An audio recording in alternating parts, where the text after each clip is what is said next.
an American. I am American.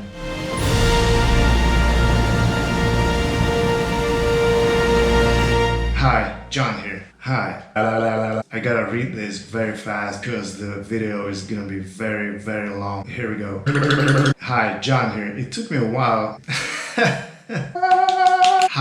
Hi, John here. Yeah? What's up, John here? It took me a while to write everything down so I wouldn't forget important information about the level of frustration I've been through. I wanted to tell the story in this video in the most vivid detail that I could possibly remember. I also wanted to have this as chronologically accurate as possible, so I had to do lots of searching and digging through my emails and photos. But thanks to all these details, I couldn't cover the whole 6 months in just one video. It would simply be just too long, so I'm going to split it into 2 parts. Just bear with me. While I'm sitting here in front of this camera and talking about my past, it all seems like it has never happened. But it had happened, and especially for the past couple of years, I've been through some crazy stuff. So without further ado, let me get right to it. I'm continuing selling my soul to general public right now. So this is part 1 of the follow-up video after my 12-month journey story I posted about 6 months ago. Please allow me to recap that story briefly. I've lived at about 30 different places in America for the past nearly 19 years, working tirelessly towards my goals and saving hard cash, just leading normal humble life. Eventually, I've earned enough money to start doing what I was aiming for, the real estate. I started flipping houses back in 2010. It was something I've lived for, something I breathed for. Since then, I've had some good deals, some so-so deals, and a couple of really bad deals. During the struggle at my last bad deal in 2017, I finally encouraged myself to do something I've needed to do for years. I needed to fix my legal status in the USA in order to be able to live and grow my entrepreneurship by all lawful means. Everything I've achieved in the United States so far was without any kind of permanent residency, social security number,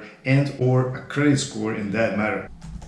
There were 2 options for me how I could fix my legal status. One of the options would be to marry an American woman, but it's just never worked out for me. I've never had any luck with American women for whatever reason. So the other option would be to risk it all and do a round trip back home to Czech Republic, apply for a visa, and come back to USA legally. So that's what I've ultimately done in November 2017. After I finished my last project and put it on market for sale, I voluntarily left the United States and flew over to Europe to apply for my investor's visa. To increase my chances with the visa application, I underwent this risky trip illegally jumping the Canadian border to Vancouver. It wasn't something that I would normally do, but I had to do this to avoid having my return date from USA on record. Long story short, my visa application has been denied on January 12, 2018 regardless, because I couldn't lie at the most crucial moment at the US Embassy interview. The risky trip across Canadian border became irrelevant. Now instead of coming legally back to USA, I've been banned from this country for the next 10 years. Suddenly, I found myself in a really difficult situation. Instead of growing my business and live happy life in America, I became broke and homeless, stuck in Europe. I've been really struggling to keep up the working pace at different jobs in different factories in different countries, making barely just enough money to stay afloat. But somehow I was able to manage to keep paying for my storage unit back in Fayetteville, North Carolina, and not lose any of my sentimental valuables. Unfortunately, I wasn't quite able to keep up with my daughter's child support payments, which resulted in a dispute with her mother. During this survival mode, I've been still trying to sell my house to avoid losing it towards foreclosure. At last, when I came to England to work as a picker at a Tesco distribution center, I've already been really hopeless. I was just stuck here, not being able to go back home to America. I've been having all kinds of different thoughts, exhausted mentally and physically. Selling my house been crucial for me to be able to free myself from this downward spiral and to redeem myself. Together with my agent buddy, we were still working hard towards their goal, but I had no idea how much longer it would take. It could take months, years even, mostly thanks to the house being located in the flood zone. I thought I will never sell this beautiful house. It took so long already, and even after all this time and all this hard work I put in renovating this house, I'm not even making any profit off of it. I've been thinking that I'll probably spend the rest of my life working in the warehouse, filling up the cages Alpha Bravo Charlie Delta with boxes while riding on the battery-powered material handling truck. But a tiny ray of a bright light shined through the cloudy skies on the very next day I arrived in England on November 9th, 2018. I received an email from my agent buddy that there was an offer on my house at $265,000. I didn't want to have any false hopes, but ultimately it really did happen. We even negotiated the selling price, and on November 11th, I signed a contract at $270,000 with closing date 30 days later on December 10th.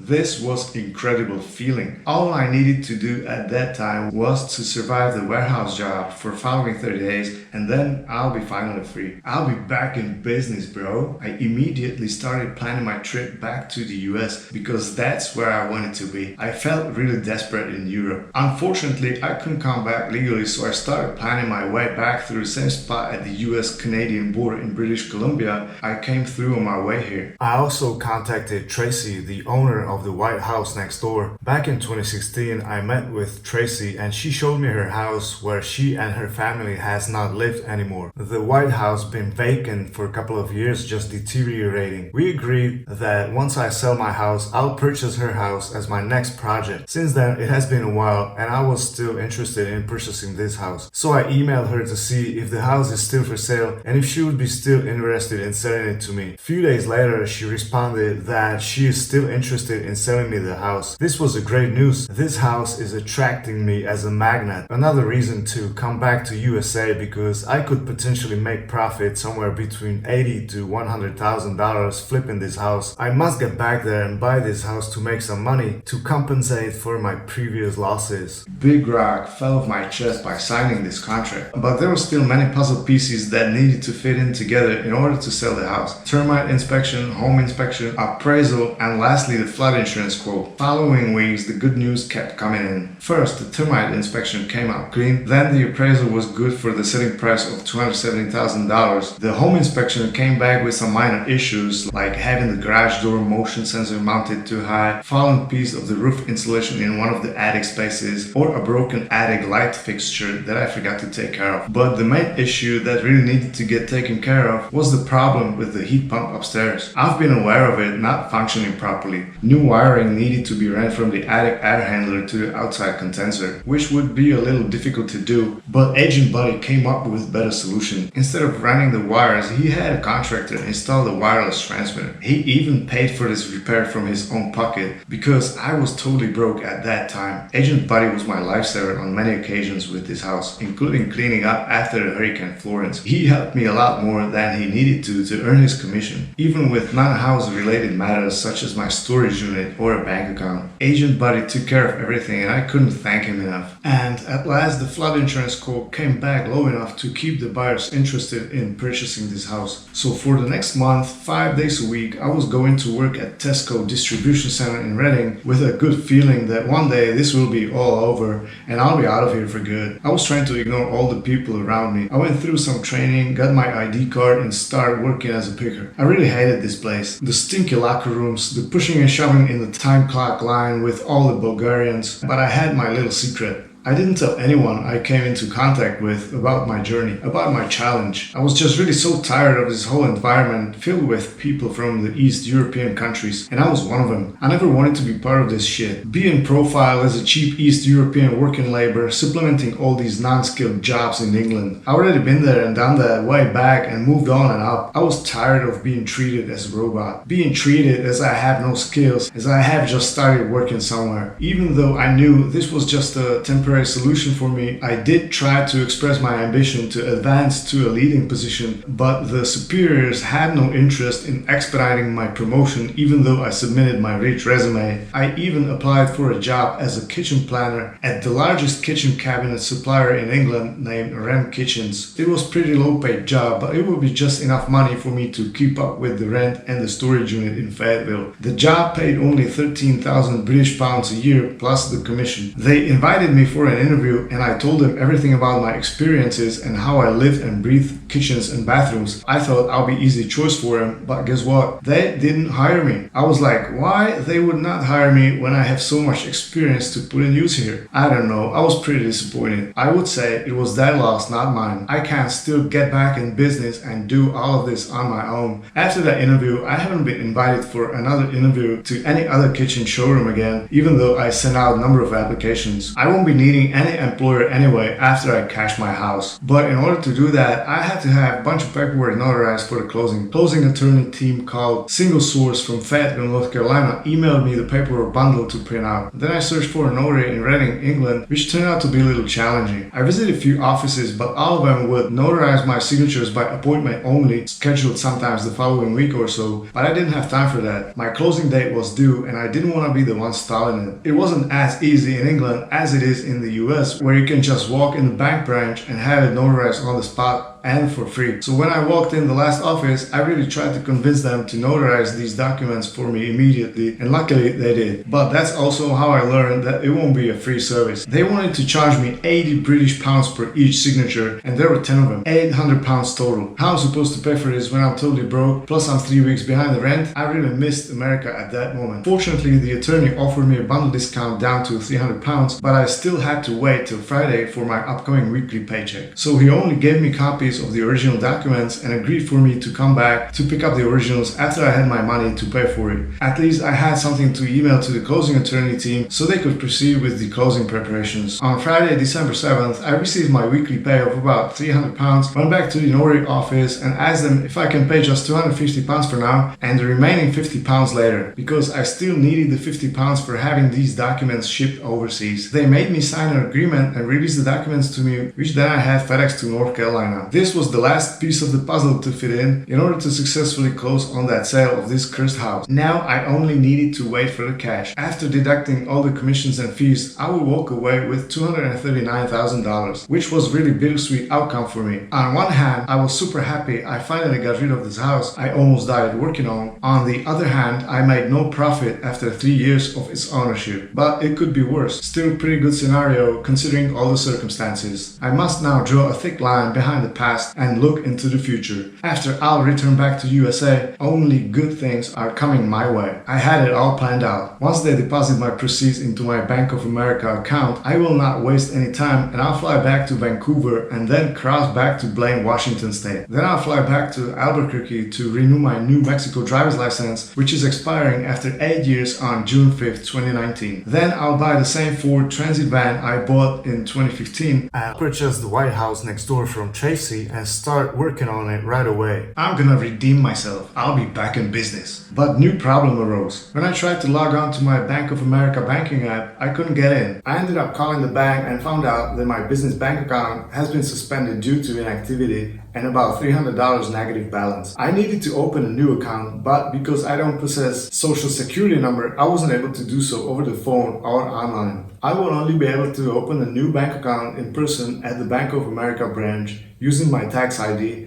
like I've done it before. So how am I supposed to access my proceeds now? I told the closing attorneys about this new holdback and asked them for the money being wired to one of my overseas accounts. But they informed me that they have an internal policy that prevents them from wiring the money regardless. They will only issue me a certified check that I could either pick up in person or have it mailed to Europe, which would be a no-go for me because I wouldn't be able to deposit that check anywhere. I went to a couple of British banks and double-checked on that. They wouldn't accept foreign checks, so I have a new problem now that seems unsolvable. I had $239,000 coming up, but I'm even unable to access it till I get back to USA and pick up that check in person. But in order to get there, I needed money for travel and expenses. I'm stuck in vicious cycle. I informed my agent buddy about this new issue, and again, he helped me out outside of his real estate agent job responsibilities. He suggested to have portion of the funds paid out to him as a bonus at the closing, which he then would deposit into his account and have it wired to one of my European accounts. I had a bank account in Netherlands and Austria, so I gave him my Austrian account banking information and asked the closing attorney to put the $3,000 on the settlement statement to be paid out to him as a bonus. I figured this much money should be enough for my plane ticket back to Vancouver, then crossing the border and getting back to Fayetteville, North Carolina. The days were flying by working at the Tesco distribution center. I took it easy at work, being far from the 100% of required performance. I didn't care because I knew I was out of there soon and I was never coming back. When I got to England, I only had 30 pounds left to survive on for 3 weeks till my first paycheck, eating just rice and beans. First week paycheck I received, I used to pay for my storage unit in Fayetteville. Second paycheck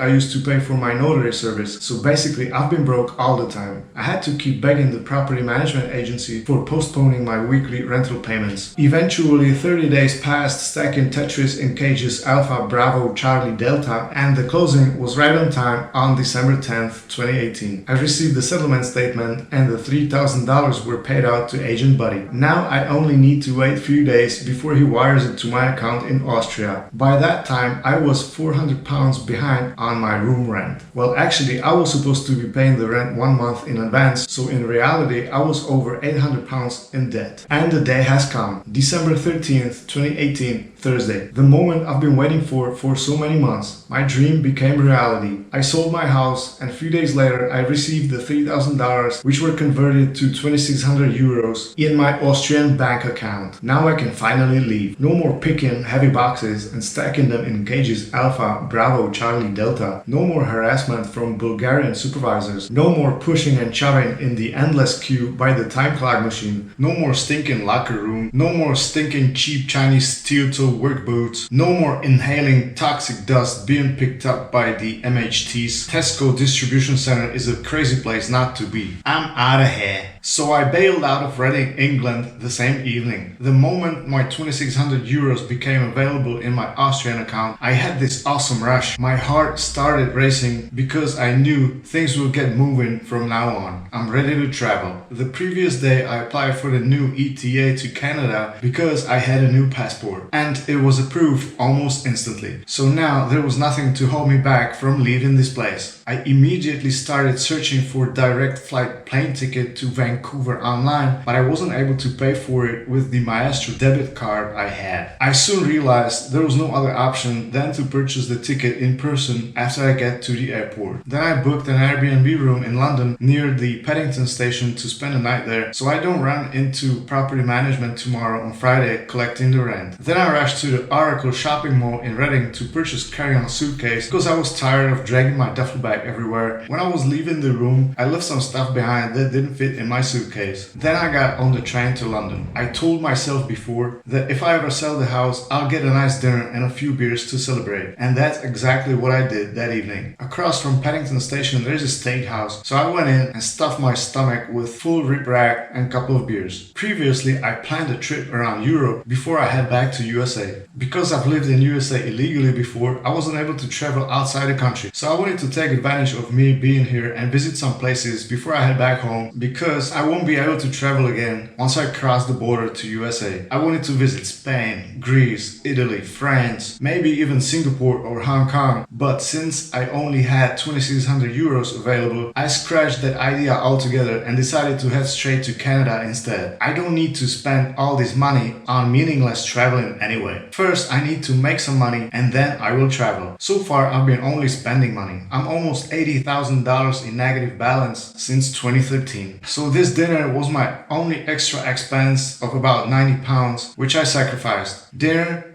Airbnb, train ticket, and a suitcase, and I spent about £300 in just one day. Fortunately, I still had a paycheck coming into my OnePay account, so basically this spending was paid for. So I got some sleep, and the next day I took the Heathrow Express train and headed straight to the airport. At the airport, I located the Air Canada stand and wanted to purchase the ticket. It was about 10 a.m. and my flight was at 1 p.m. At this moment, still plenty of time, but I wasn't able to pay the £1,200, about $1,500 for the ticket with my Maestro debit card at the counter either, and they wouldn't accept cash, I think. I had no solution for this. I was forced to postpone my departure for a few days till I figure out how I can actually purchase the plane ticket. They would only accept MasterCard or Visa. This Maestro debit card was good for shit. As I was walking away from the Air Canada booth, I noticed this stand with Travelex prepaid MasterCard for traveling. Maybe I had a solution now. I approached the counter and asked the Indian lady for more information. So all I needed to do right now was to deposit the funds into their card and pay the ticket with it. This turned out to be a freaking nightmare. During my stay in Europe, I collected a total of 6 or 7 payment cards thanks to this complicated system here. One card is good here but not there. They have expensive fees and are not eligible for making online purchases, etc. My little change money is scattered across all the spectrum. In USA, I only had one Visa card, good for everything and everywhere. So here comes another card. I was able to deposit some money in that card, but it wasn't enough to pay for my ticket. My existing Austrian card spending limits wouldn't allow me to withdraw more money from the ATM. In order to do so, I had to apply for increasing the spending limit. I knew I could do that easily over the banking app, or at least that's what I thought. I logged into the airport's Wi-Fi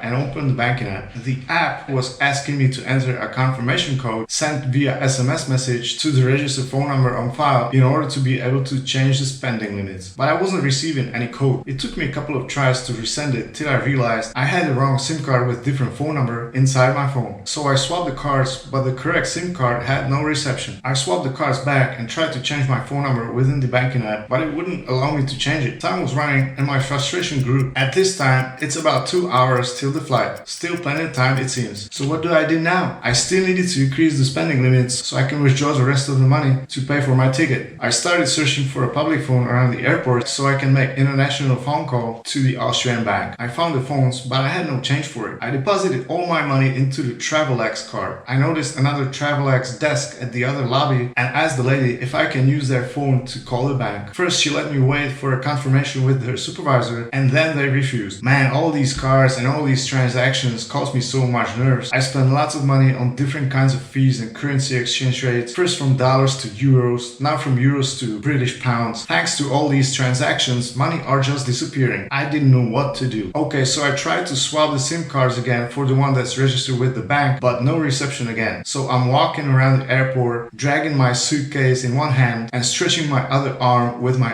iPhone trying to find a signal. I thought to myself that I must have reception on this SIM card because I was supposed to have free roaming all over the Europe with this Vodafone carrier. But the bars wouldn't come up. I even opened the iPhone settings and changed the cell carrier from automatic to Vodafone, but still nothing. Still walking around the airport, time's running. Then I noticed there's a cell phone shop upstairs. So I took the escalator and asked the male shop assistant if he could help me out with this. I explained him my situation and he scrolled through my iPhone settings, noticing everything's in order and was no help. I left the shop really frustrated. My palms were sweating, time was running out, I was desperate. I was headed back to the Travelex desk to ask the lady if they allow me to make the international phone call again to Austria Bank. But as soon as I stepped onto the escalator back downstairs, the signal bars on my phone came up and I finally received the confirmation code.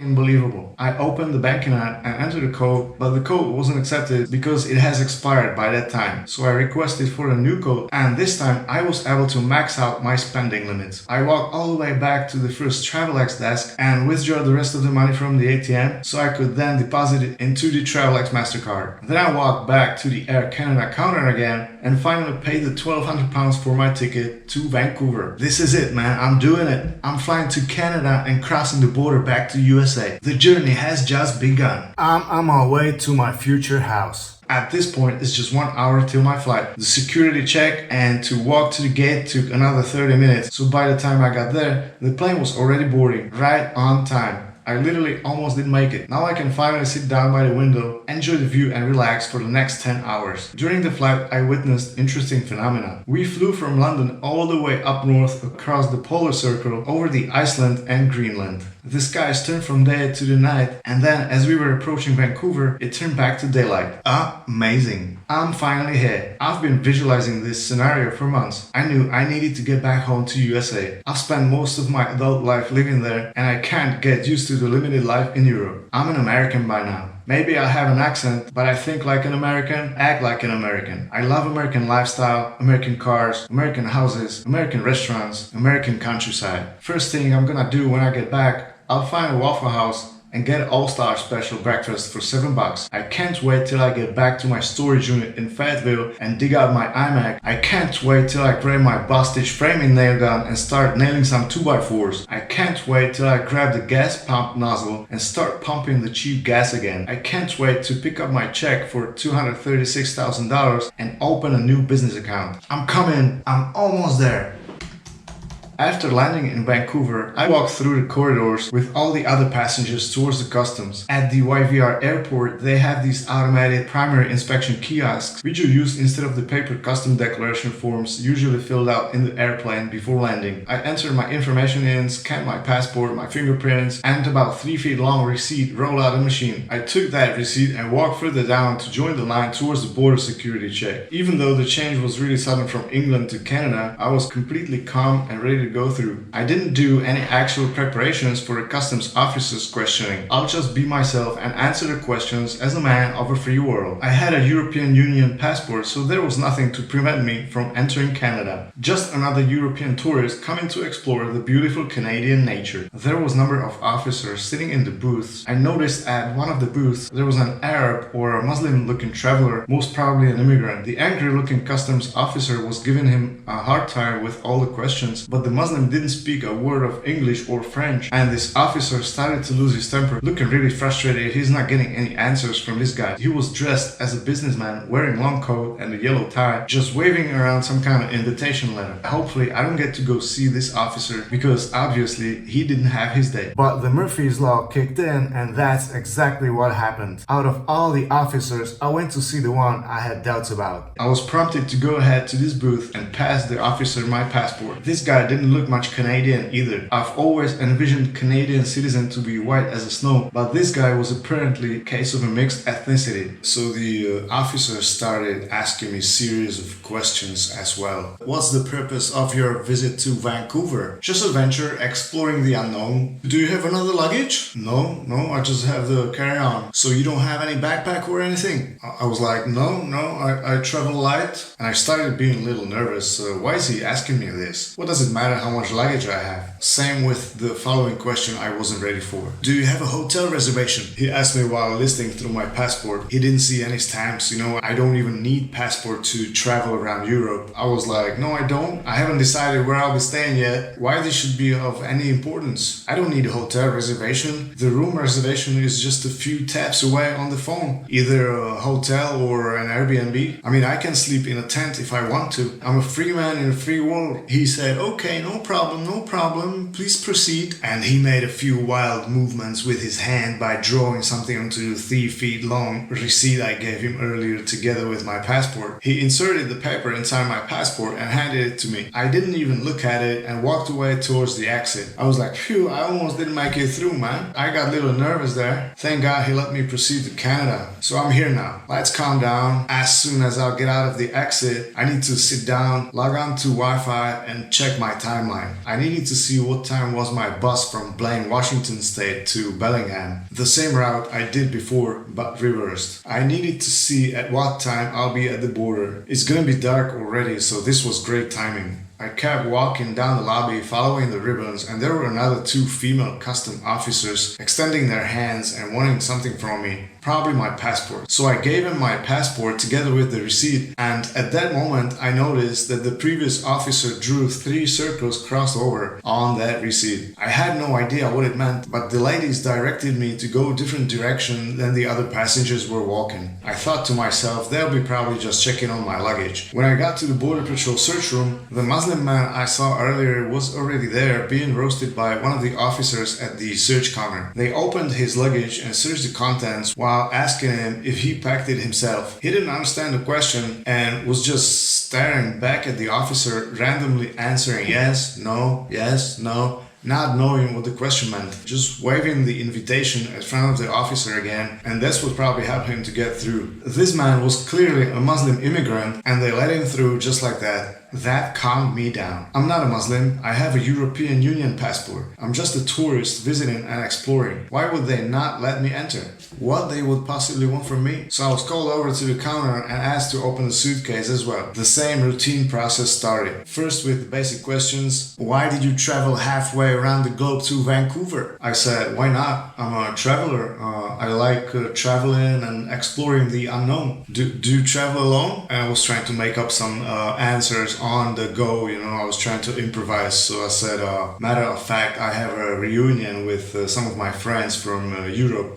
They're gonna come later on this week. We're gonna meet up and travel together. Where are your friends from? I have friends all over the Europe, like Netherlands, Austria, for example. And he started being like more and more curious. He was like a young guy in his 30s, maybe, wearing all the heavy gear, Border Patrol. He had a bulletproof vest and guns and tasers and everything. Do you have any phone numbers for your friends? So I started thinking like, what the hell does he want from me, So I unlocked my phone and scrolled down through my contacts, and suddenly I realized I could show him him Dominique's phone number. So I'm like, this is my friend from Vienna. She's coming over. And he was like, but why Vancouver? Why not? I mean, I traveled a lot around Europe and, I'm writing a book about my travel adventures. So why not Vancouver? I started having the feeling that this is not gonna go well. He started forcing me into answering all these uncomfortable personal questions I didn't want to answer. So I had no other option than, start making stuff up, So he kept asking me like additional questions, like I don't know where he was going with it. So you said you are traveling a lot. So what countries have you visited in Europe? Austria, Netherlands, Germany, England. What do you do for work? I live and work in England.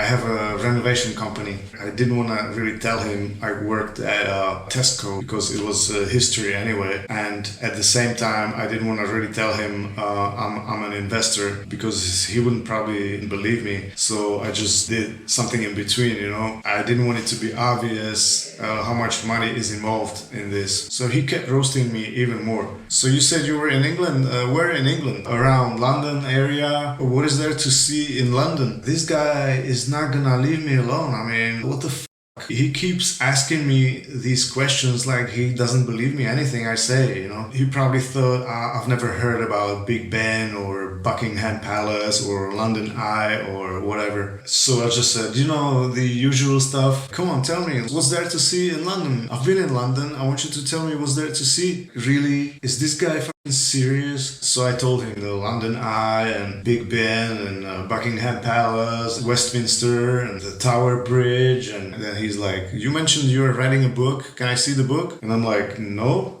First of all, it's private. And second of all, it's on my computer back at home.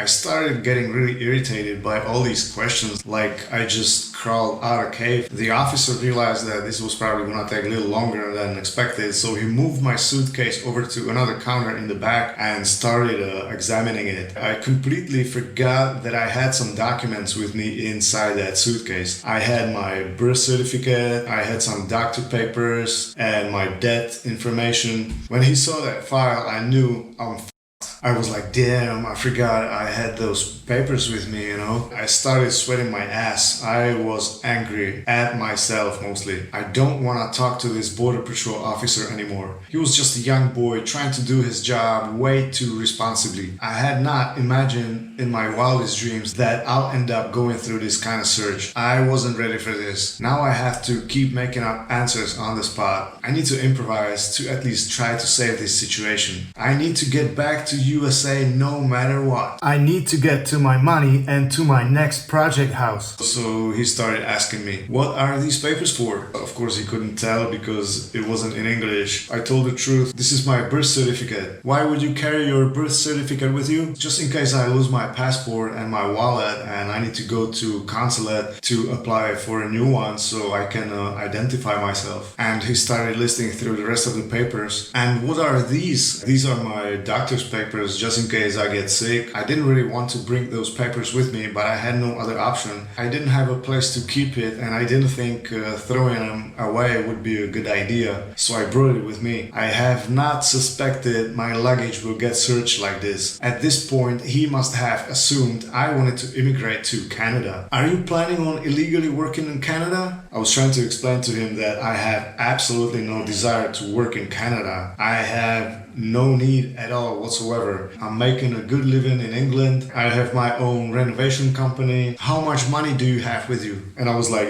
thinking in my mind, I just sold my house. I have $239,000. So what the hell I'm supposed to tell him, So I'm like, I have more than enough. Can you show me? I was like, no, I don't have any cash. I have my traveling MasterCard. Do you have a banking app? Yeah, sure, I can show you. So I logged onto my phone and despite not being logged onto Wi-Fi, so I was able to show him I have about 300 pounds available on my TravelX account, but I wasn't able to show him the other accounts because I was offline. I had about 200 pounds available on my OnePay card and about 300 euros was somewhere in the clouds because I tried to transfer transfer the money from one account to another, and at that moment it wasn't available at any of my accounts. So I was trying to explain to him how much money I have available, but of course he couldn't really tell how much Canadian dollars that was. So altogether I had about 1,200 Canadian dollars, which should be enough for 15-day vacation. But he could only see my 300 pounds. Is that all you have? That's not sufficient funds for your vacation? No, that's not all I have. I told you I have money in other accounts, plus I have a weekly paycheck coming in. So after this conversation, he asked me for my phones. He asked me if I have password on those, so I had to give him my password so they could unlock it. And I was like, man, this is it. This is the last straw. Now he's gonna see all my emails and messages and photos and everything. And he grabbed my phones and took it somewhere in the back office. So I waited about 15 minutes till he got back, and of course the questioning continued. Do you have any friends in America? No, not really, not recently. I mean, I used to have friends there, but it's been years ago. Do you have any friends there now? No, not really. So why do you have here in your messages recent conversation with some agent buddy? Well, yeah, that's my real estate agent, but he's not really my friend. Your real estate agent? This young officer was getting even more and more confused with my answers. He didn't know what to think about me. He couldn't figure me out. Yeah, I just sold my house recently. You sold the house? For how much? Man, I didn't really want to be answering all these personal questions, but I told him $270,000. Do you have any receipt for that? I had to giggle on the inside, because a receipt for $270,000? No, I have a settlement statement in my phone. He asked me to show it to him, so I scrolled through my emails, and pulled it up. That's my settlement statement. He was like looking at it. He didn't know what he was looking at. And I was like, I told you I got more money coming in. I don't think he got it that I have this much money in cash. He still probably thought I only have 300 pounds. Then he listed through my phone again and asked me some more questions. Are you planning on visiting United States?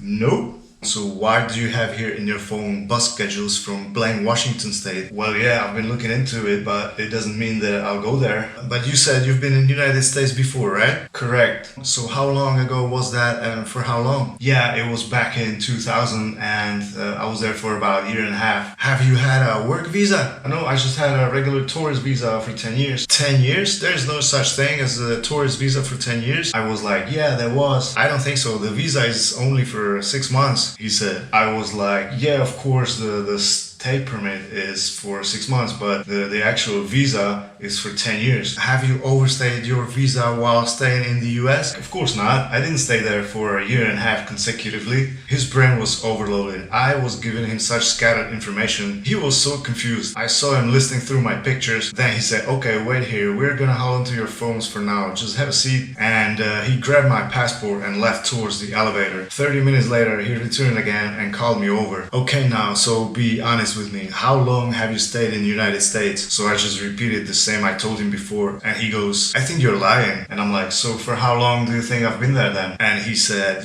we have US Border Patrol here in the building as well, so I went up there and had your file pulled up. His face looked stunned by the information he found out. But how much would this information be relevant to my visit to Canada? Should it really matter what my situation with United States is when visiting other country? You have overstayed your visa for 10 years? I didn't know what to tell him because I actually overstayed the visa for 14 years. So even the information he got was wrong. Or maybe he just understood it wrong because for 10 years is actually my ban to USA. So I just said yes. And he goes like, so how do I know that you are not going to overstay the visa in Canada as well? Or maybe you want to return back to USA, hence your notes. The story you're giving me is very inconsistent and I don't believe anything you say. You don't have any hotel reservation, you don't have sufficient funds. You are giving me no other choice than to not allow you to enter into Canada. And I was like really pissed at that moment, but I kept that anger to myself. I just stopped speaking. This is it. I'm done. Like everything is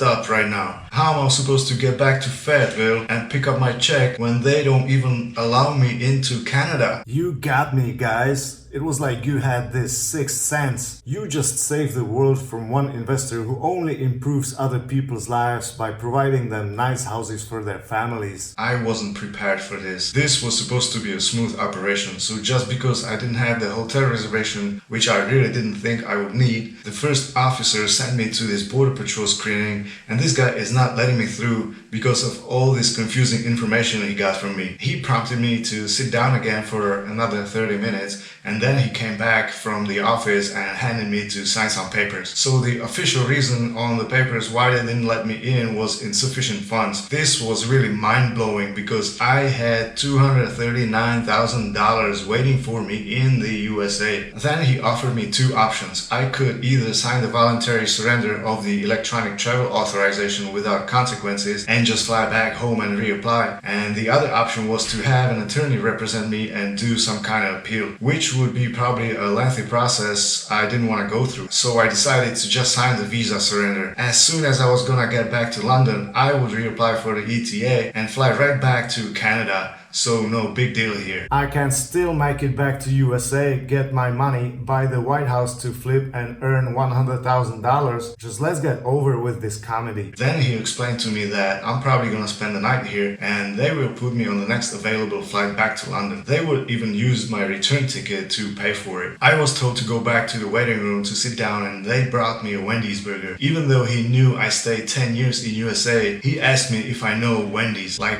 I'm some kind of retard. Do you know Wendy's? I ate my burger and started walking back and forth around the waiting room. I was really angry, cursing and swearing, just trying to handle my frustration the best I could. Then one of the officers came to me and ordered me to sit down. I told him I need to walk because of my stiff legs. He ordered me to sit down again, reaching for his gun. I was like, okay, if it's such a big deal, man. It took probably another about 2 hours till they called me back in. That's when the housing process started. Officer Steinhauser. He was the one who processed me, sitting by the desk, handing me all the paperwork to sign, treating me like I was some kind of moron, while he was acting like a moron, like a president of Canada, because he just saved Canada from me invading the country.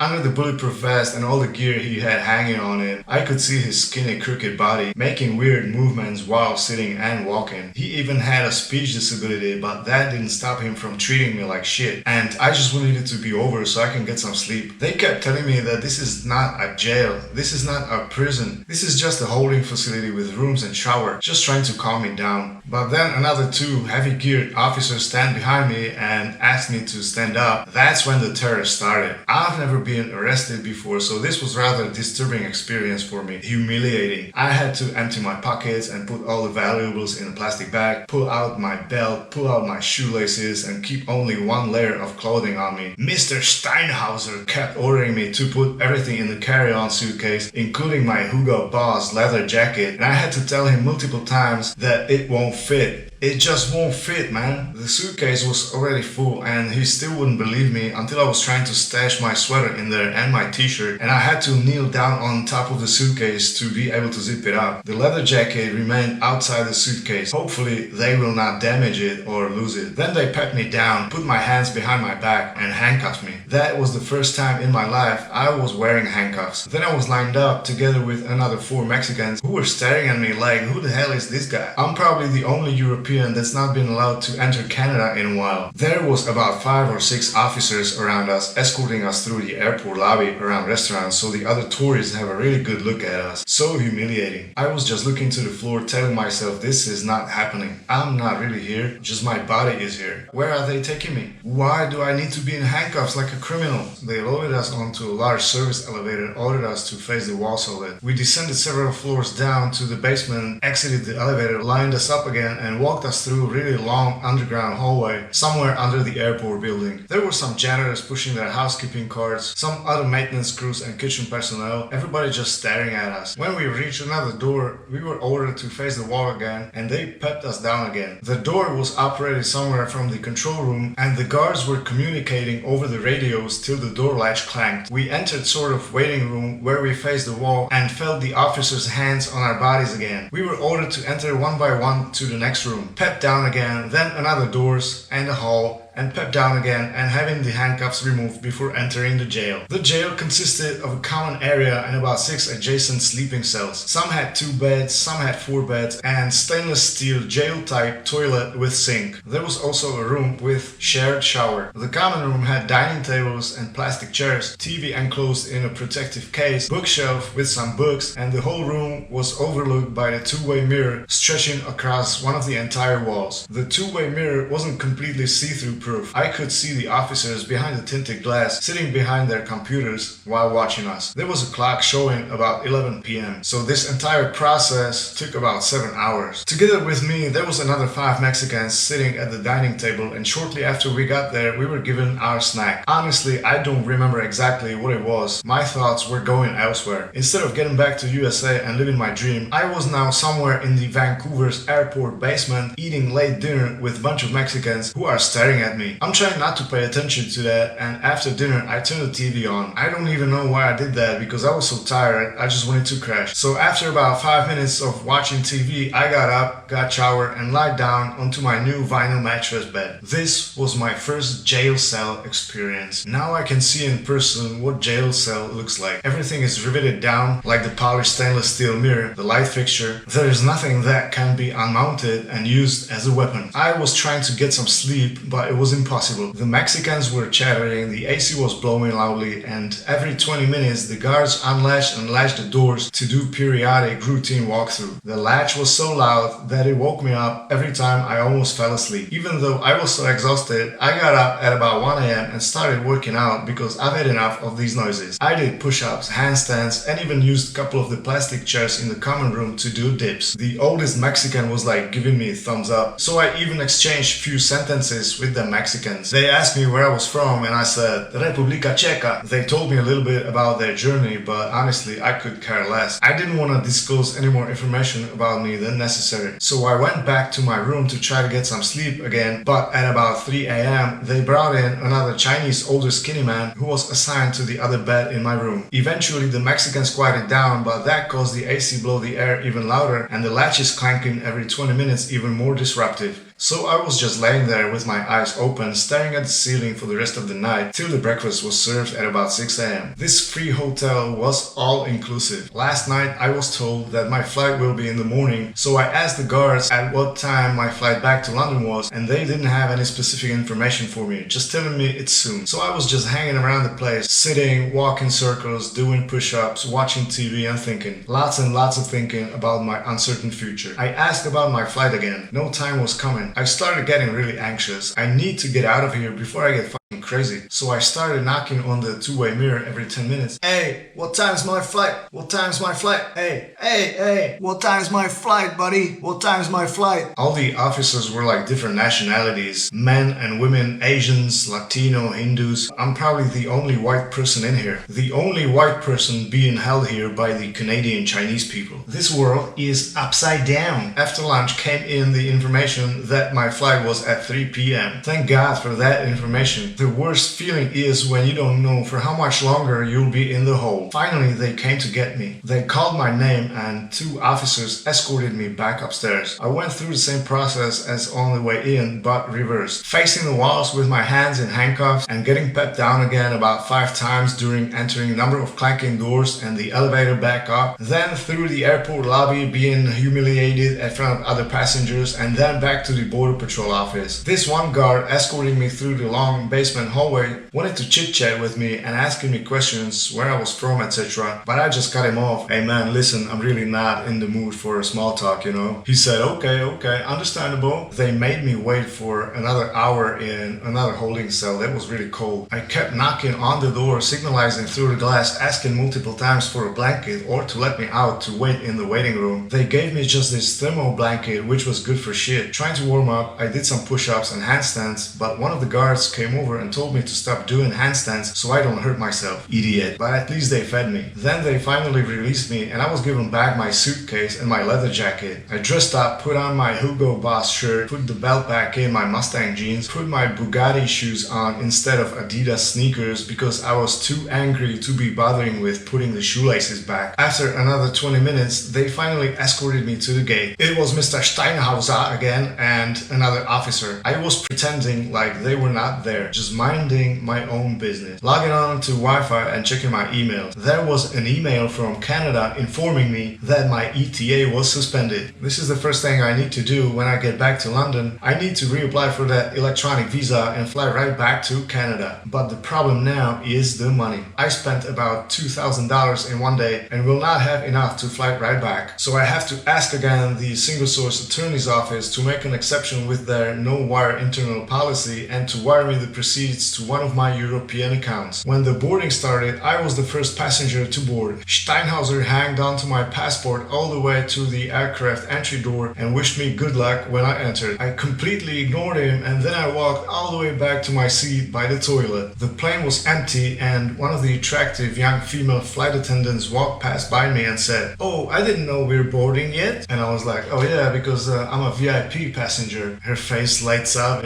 she's like all interested in me, good looking guy, well dressed. She's asking me like who I was and I'm like, yeah, I just been deported. And she's like, "Oh," and she walked away.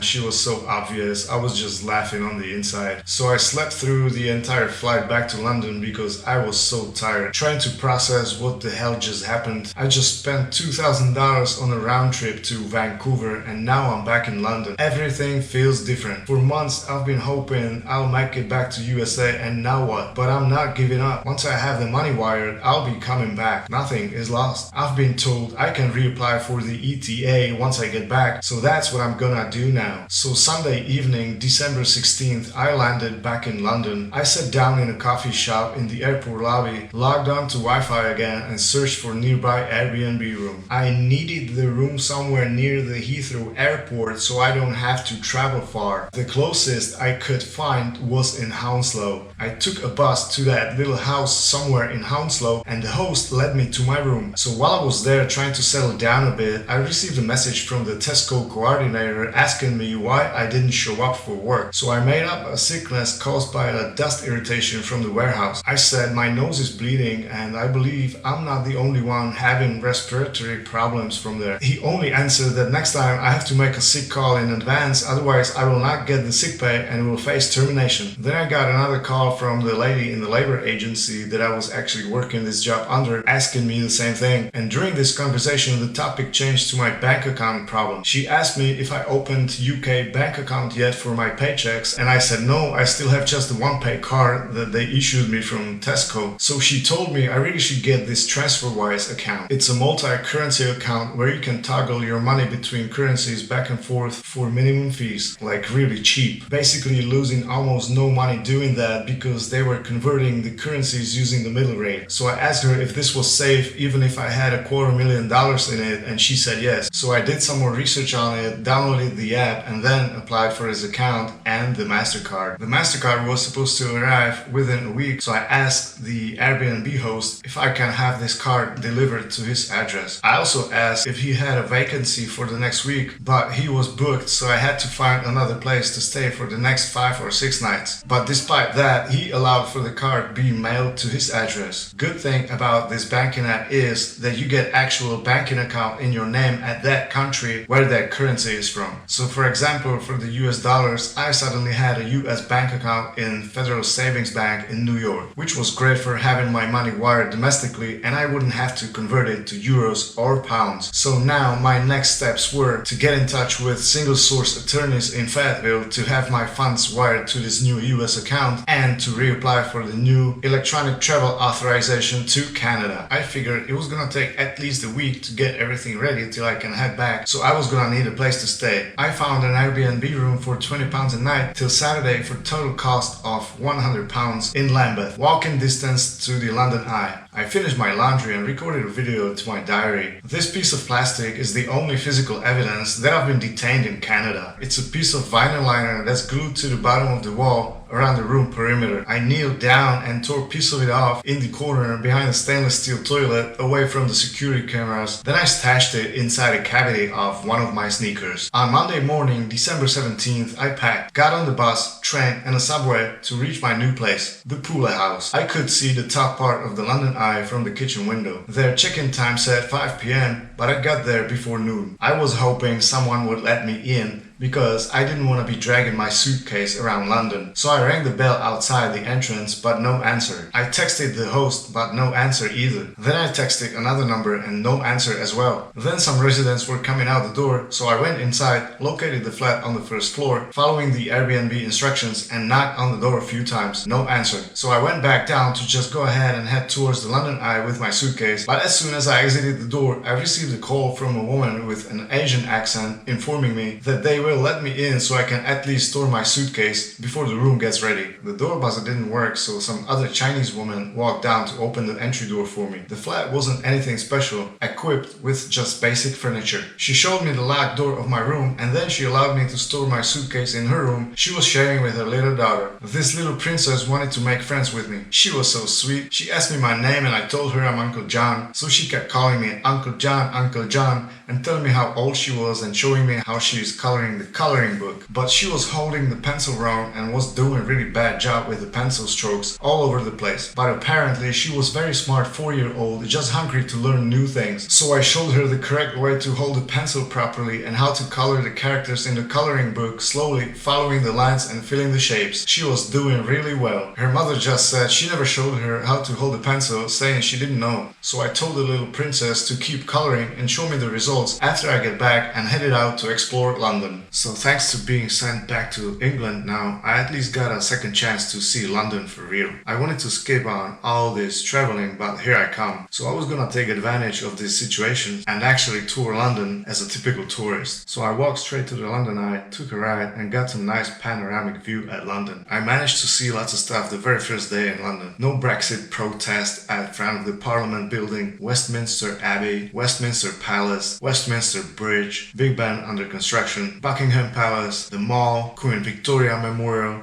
Canadian flags at Trafalgar Square, the National Gallery, Lyceum Theatre. I had a dinner at Boulevard Brasserie, Christmas tree at the Covent Garden, the King Street, Conduit Court, Seven Dials, Leicester Square, Piccadilly Circus, Regent Street, Soho, everything beautifully decorated for Christmas. I felt the Christmas spirit in the air. I was actually happy to be here now. The very next day I did some more tourist stuff. I took some more pictures at the Tower Bridge, the Thames River, the Gherkin Building, the Royal Exchange, the City Hall, and I got some wine at the Gaucho restaurant by the river. But apart from exploring London, I spent most of my time putting everything together in order to be able to fly back to Canada. This guy named Ashish Lakiani started taking over the email conversations from the different assistants. I think he was the owner of this establishment. He kept arguing that they have this internal policy in effect preventing them from wiring the funds to avoid some fraudulent activity. I wanted him to explain to me what fraudulent activity there is possible in this matter. I kept asking nicely and tried to explain to him that I do not have any other option right now to access my funds, but he wouldn't care. I sent him hundreds of emails begging him to wire the money. I didn't want to be bothering my agent buddy with something again, so I kept bombarding him with emails for days, till one day he emailed my agent complaining about me and asking to stop this. He suggested me to have my agent appointed as manager of my company and to give him a power of attorney to open a new bank account and have that check picked up and deposited. I was trying to explain to him over and over that this was something inappropriate to ask the real estate agent for. I've already asked him for too many favors and this would be like really too much. In the meantime, Buddy texted me and said he'll call Ashish to see what he can do, and then texted me back saying the same thing and offered me help with this. I'll always remember this douchebag Ashish Lakiani to not helping me out and forcing forcing me to go through like really uncomfortable, complicated process that was again way out of Agent's Buddy's job description. I also knew that I'm probably gonna spend more than 1 week in London before I can head back to Canada. At the same time, I kept reapplying for the electronic travel authorization. The first application was denied almost instantly. Within just a couple hours later, I received denial email. I'm like, what the hell? It turns out reapplying for travel authorization to Canada after your previous one was suspended is not gonna be as smooth as before. But okay, I told myself, they cannot keep refusing this application forever. Nowhere it says that once I'm refused entry to Canada that I cannot visit Canada ever again. So I reapplied right away and paid $7 again. This time it took 24 hours before I received an email that my application is pending. There was also some login information and a link to click, which was supposed to provide me with more information about obtaining the ETA. So I followed the instructions. After I clicked the link, they requested for 3 documents: my employment information, purpose of the visit, and my rental contract, to be received no later than December 27th. This was on Monday, December 17th. How am I supposed to get all this information? I'm staying at Airbnb.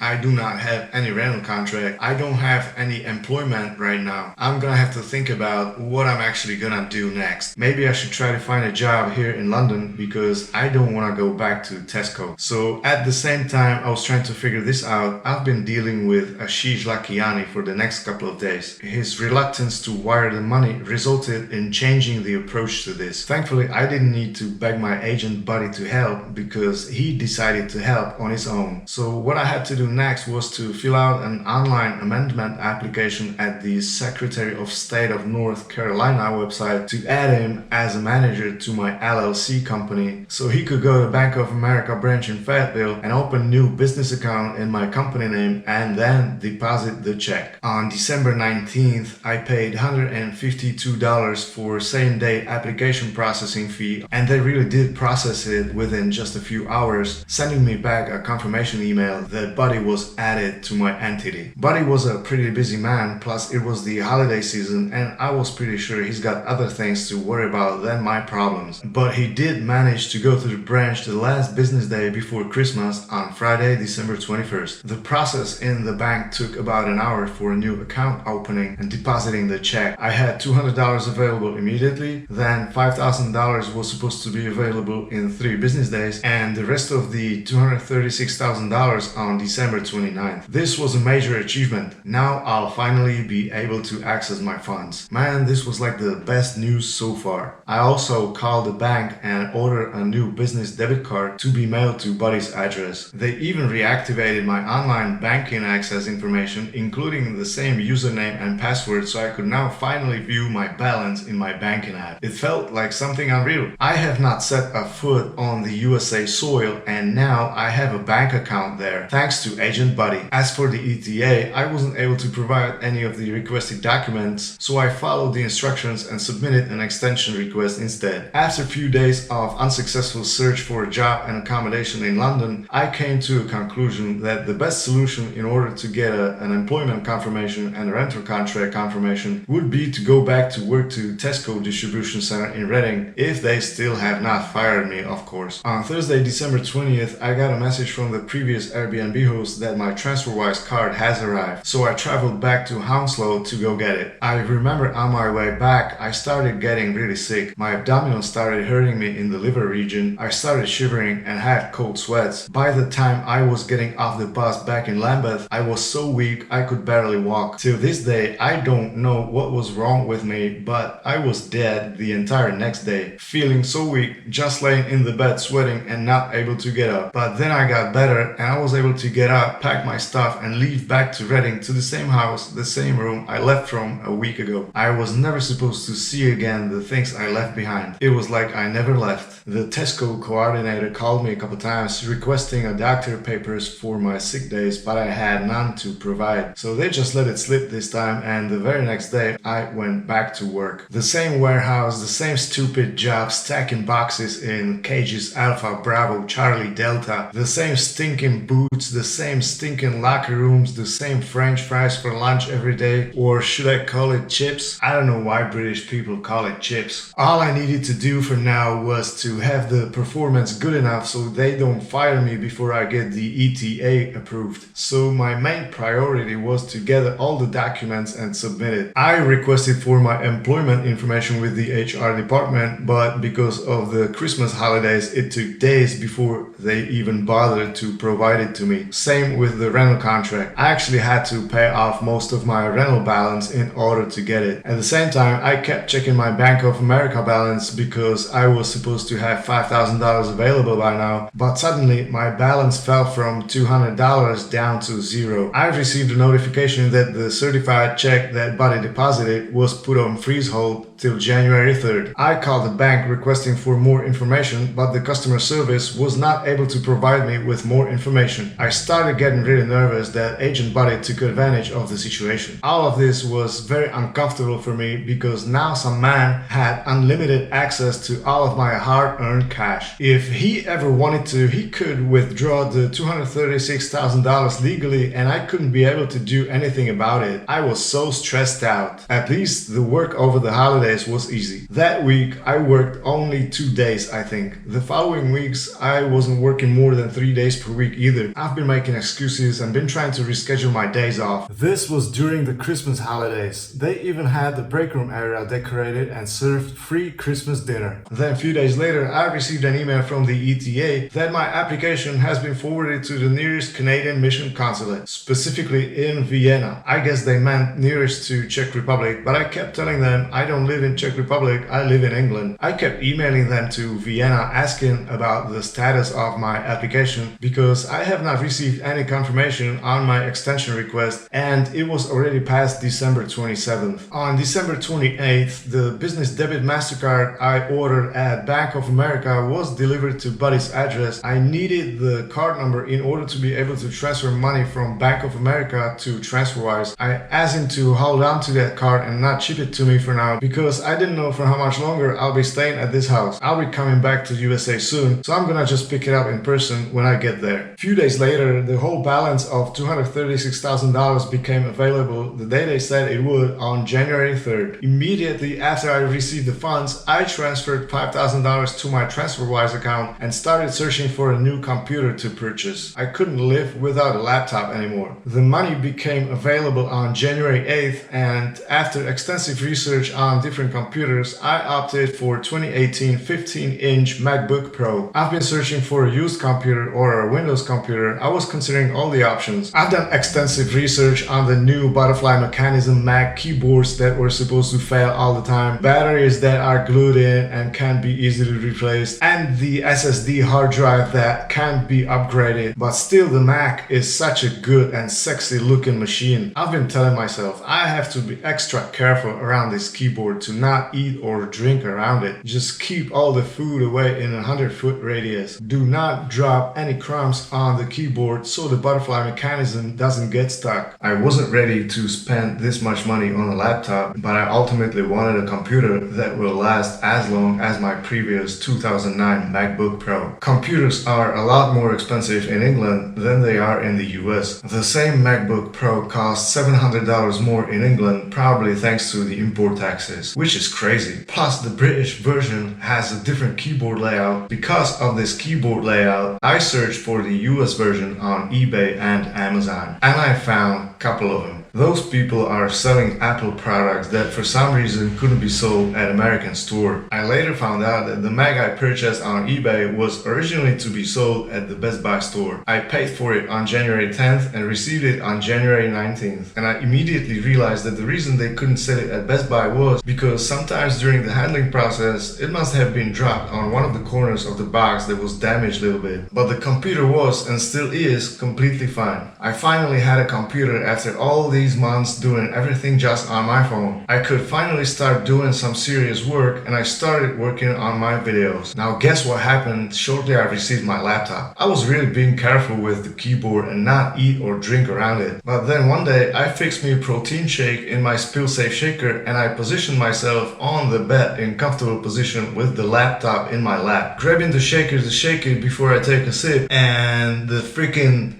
Protein shake spilled all over my computer. I was just sitting there staring at the disaster, and I'm looking at the shaker, and I forgot to close that freaking lid. I grabbed a rug and I was trying to dry it up, but it didn't stop the liquid seeping into the internal circuits of the computer, eventually messing up my screen. First the screen started changing colors, and then this dark strip just stayed there for good. It was getting worse and worse over time. Sometimes the whole screen flickered in different colors, etc. So with this fucked up screen, I created the entire video, my 12-month journey after I left USA to Europe. So I had some time to figure out what to do with this damage. Either to have it fixed on my own or to pay £400 for the Apple Care Plus. After I moved to London, I decided for the Apple Care coverage and turned it in for repair at the Apple Store on March 6. I used the American Apple website to pay for the Apple Care instead of the British website because it was cheaper and the coverage is global anyway. This is what I would suggest to every new Apple product owner back in England. Do not purchase the Apple Care in the store or online in England. Get it off of the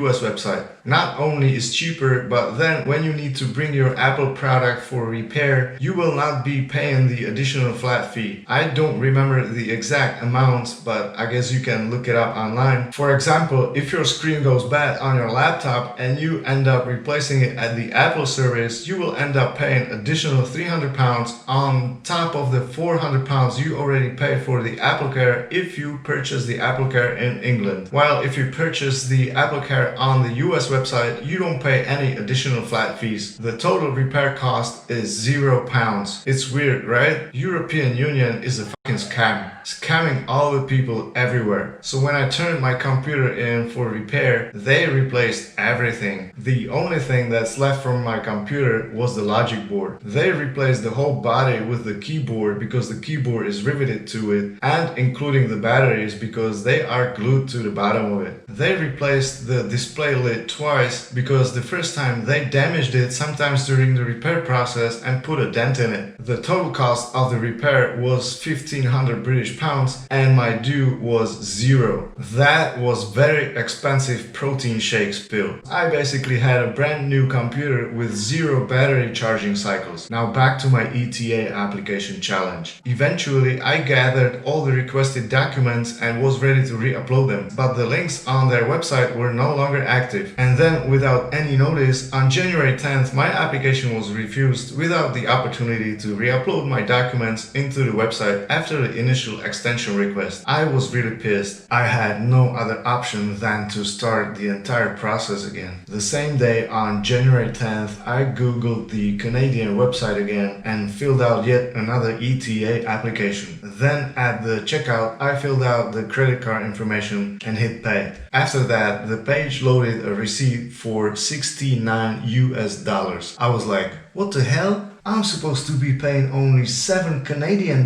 They fucking tricked me. This wasn't the Canadian government website. It was some kind of middleman just taking advantage of people like me who don't pay attention to the website URL address. They didn't even display the charge amount at the checkout page. I mean, the page kinda looked different to me, but I didn't notice until it was too late. So if you are applying for online visa to Canada, beware of scammers. Later on, I applied for disputing that transaction at my TransferWise account and I got the money back, but it was just really unnecessary complication. So right after I found out, I located the correct Canadian website and did it all over again and paid those $7 Canadian. But I received an email from Canada immediately refusing this application. I'm like, god damn it, really? I have to do it again? So I filled out the application again and paid the $7 Canadian again. This was the 5th time I'm filling out this application.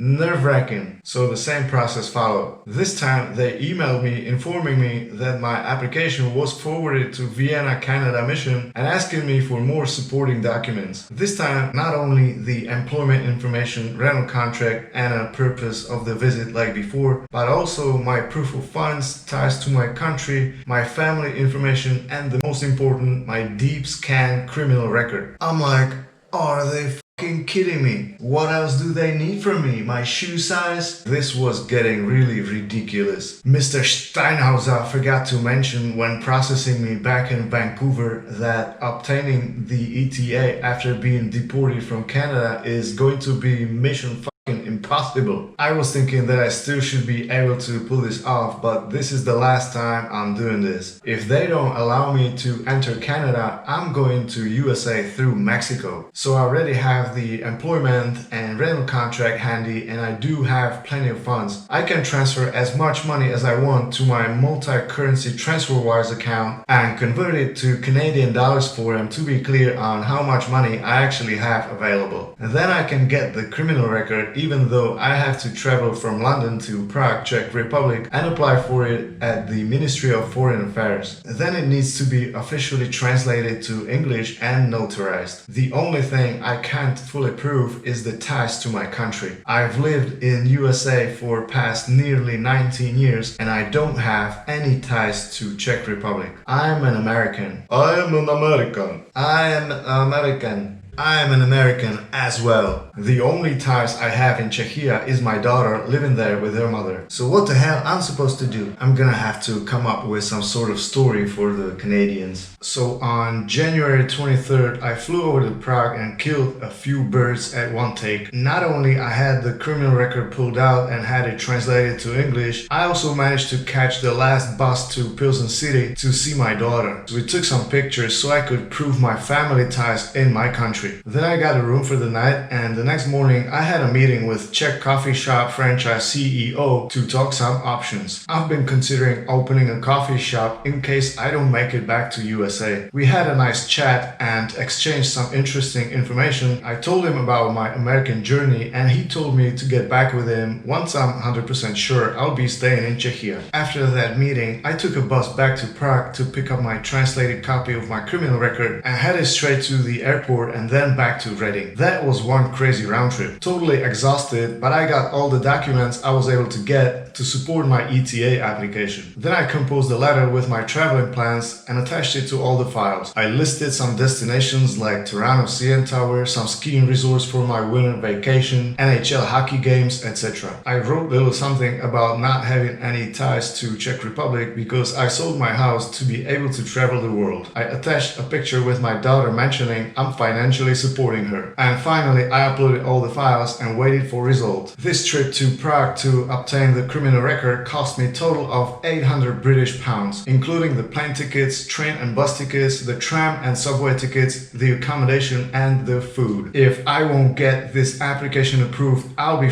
pissed. In the meantime, while I've been waiting, I worked at the Tesco warehouse, been running and working out at the parkour park. On Sunday morning, January 27th, after I woke up and checked my iPhone, I saw a message from my little sister she sent out at about 3:30 a.m. Hey, what's going on? Where are you? I'm like, what does she want? We don't talk very often and she almost never texts me first. So I texted her back. I'm like, what's up with you? Have you been partying or what? She's like, yeah, I'm in London. What? Why didn't you tell me in advance? And she's like, can we meet up or something? Maybe tomorrow? Why didn't you let me know in advance you are planning a trip to London? I'm telling you now. So I'm asking her again because obviously I'm not getting any real answer from her. She said, I forgot.